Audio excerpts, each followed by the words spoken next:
Hello everyone, welcome to Krishna coaching online classes. तो हम discuss कर रहे हैं world geography.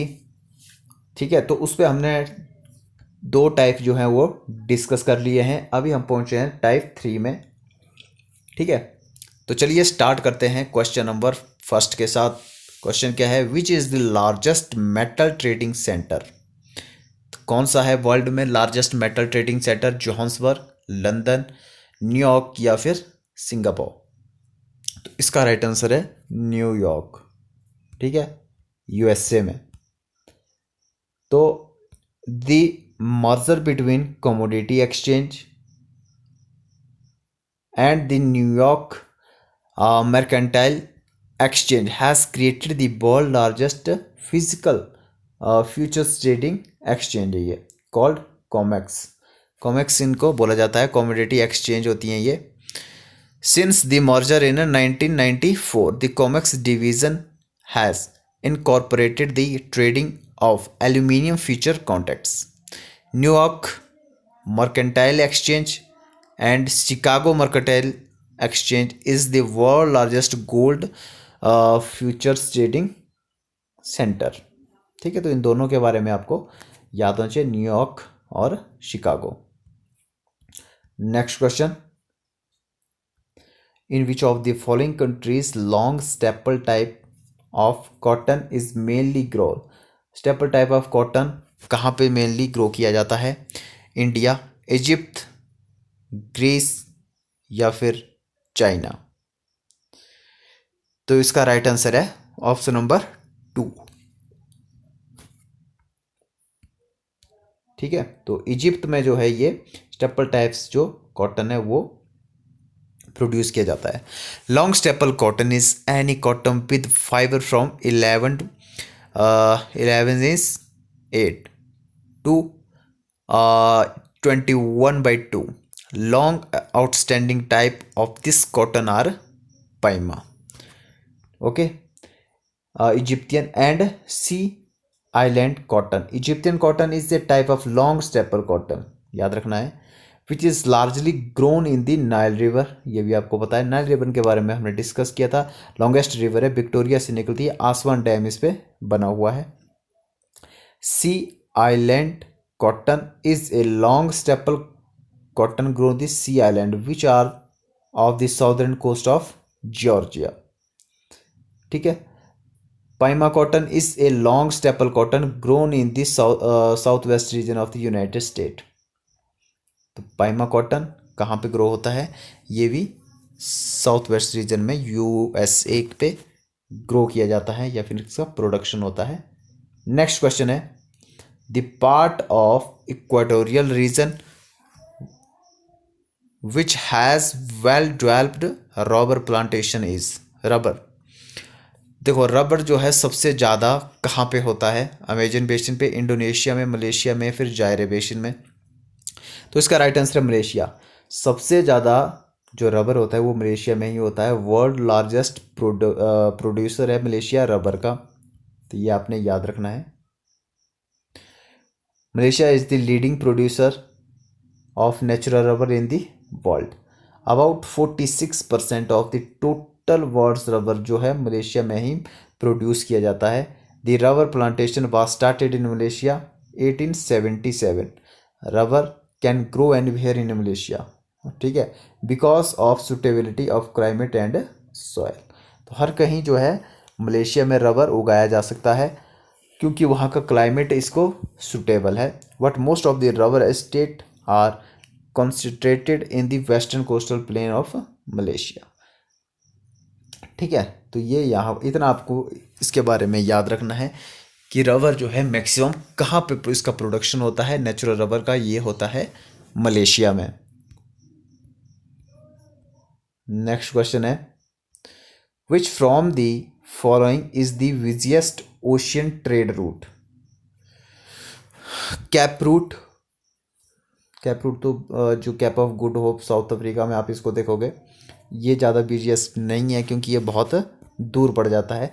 Malacca strait, Panama straight, Malacca strait आप मलेशिया, इंडोनेशिया पे के पास आप देखोगे, Indian ocean and Pacific ocean को ये कनेक्ट करती है।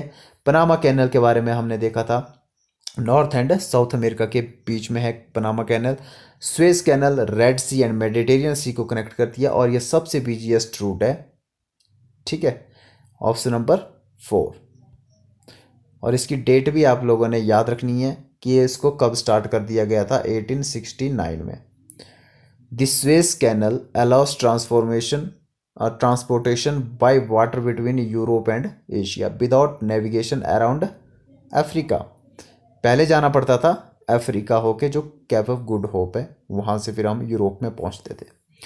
The northern terminus is port sad, the southern terminus is port Taufiq at the city of Suez.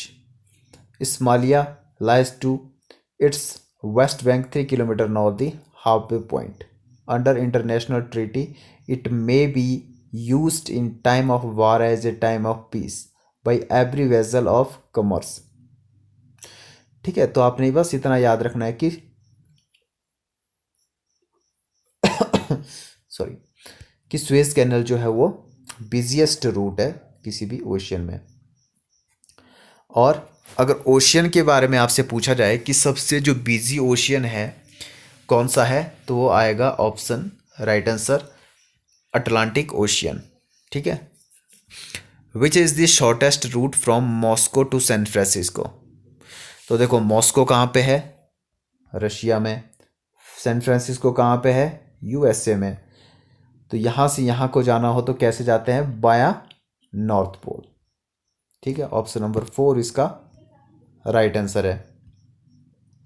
तो Moscow San Francisco flight goes via North Pole.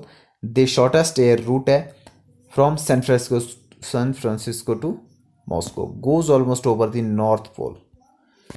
ठीक है, नेक्स्ट क्वेश्चन पे चलते हैं। Out of following which country is dependent on other for the raw material for its iron steel industry के लिए। तो Japan जो है वो मैक्सिमम जो है बाहर से इंपोर्ट करता है। ठीक है, तो जापान इसका राइट आंसर हो गया।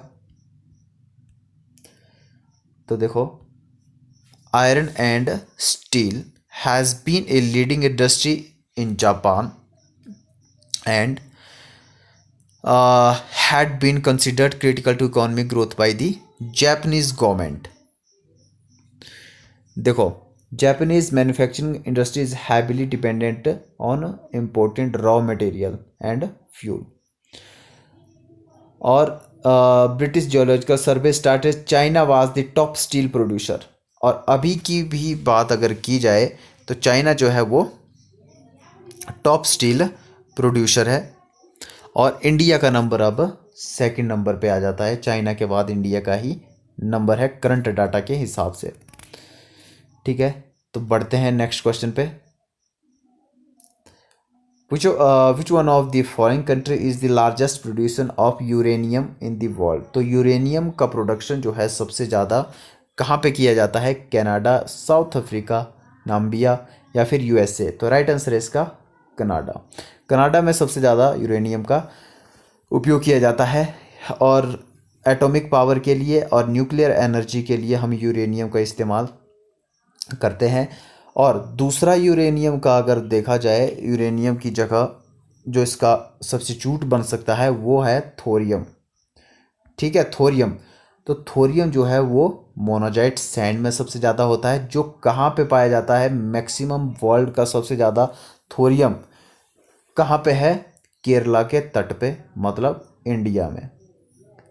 ओके, याद रखना है आपने थोरियम के बारे में, या फिर कई बार मोनोजाइट सैंड के बारे में पूछा जाता है। तो uranium mining is the process of extraction of uranium ore from the ground. ठीक है, तो यहाँ पे देखो Kazakhstan, Canada and Australia are the top 3 producer and together account for 63% of uranium production. कौन कौन से, कनाडा है, ऑस्ट्रेलिया है और कजाकिस्तान है। ये 3 कंट्रीज़ हैं। ठीक है, तो production comes mainly from the McArthur river mine in northern Sichuan province which is the largest in the world. Canada was the world largest uranium producer, ये आपने याद रखना है। और टॉप 3 कंट्री भी आपने इसके बारे में याद रखनी है, और थोरियम के बारे में भी आपको पता होना चाहिए। The largest producer of gold in the world, तो गोल्ड का सबसे बड़ा जो प्रोड्यूसर है वो कौन सा है? ऑस्ट्रेलिया, कनाडा, रशिया या फिर साउथ अफ्रीका? तो इसका भी राइट आंसर है कनाडा, सॉरी ऑस्ट्रेलिया इसका राइट आंसर है। The precious metal of gold is found all continents except Antarctica, ठीक है, but to date only about 1,70,000 tons of gold have been mined, इतना जो है वो माइन हो चुका है। और सबसे ज़्यादा जो प्रोडक्शन किया जाता है वो देखो चाइना में, ऑस्ट्रेलिया में, यूके में, ठीक है। तो इस एक्सप्लेनेशन को आप एक बार ढंग से पढ़ सकते हो थोड़ा क्लियरिटी आने के लिए। बढ़ते हैं नेक्स्ट क्वेश्चन पे। The busiest and the most important sea route of the world, तो जैसे मैंने अभी बताया कौन सा था? South Atlantic sea route. Atlantic जो सी रूट है वो सबसे बिजी जो सी रूट है वो है। और अटलांटिक ओशन के बारे में ये क्वेश्चन पूछा जाता है कि कौन से ओशन की जो शेप है वो अंग्रेजी के एस अक्षर के समान है, तो उसका आंसर होगा अटलांटिक ओशन। बहुत बार एग्जाम में ये क्वेश्चन पूछा जा चुका है।